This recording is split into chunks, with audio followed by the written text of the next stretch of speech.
So are you one of those guys, talented guys that hit a backhand overhead? Or if you come from a squash, are you doing the squash shot? Because if you do that, please, if you are lucky enough to watch this video, after watching this, don't ever do it again. And how are you gonna avoid taking such a bad decision making there? Well, it's all about the hip.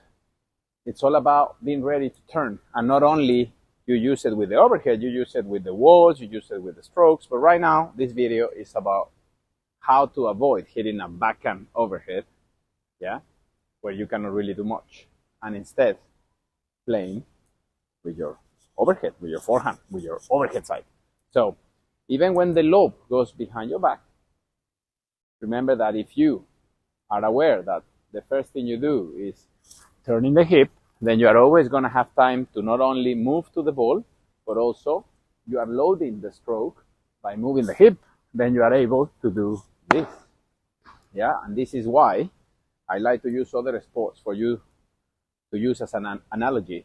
And this is why in golf, for example, you will never see a golfer playing a square. Golfers play sideways. You will never see a hockey player shooting a square.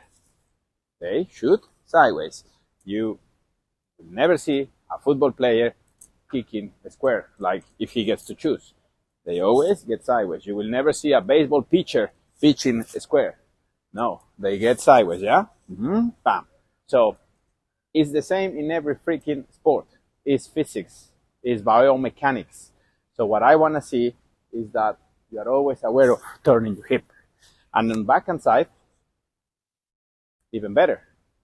Because even though it looks like a very challenging shot, when the ball goes behind you, if you start trusting, turning your hip, your shoulder ends up aiming to the fence, even though you are in a very shitty situation, you will many times be able to play the shot to the fence if you trust that. But instead, we see a lot of club players doing this, or even worse, doing this, where you are going to probably damage your shoulder.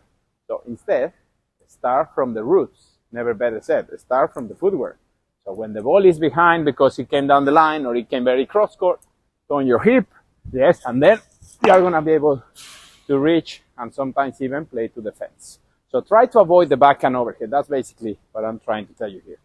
And use your footwork and learn how to move your body better so you position yourself better and play more with your, or not more, play all the time with your overhead as on your forehand.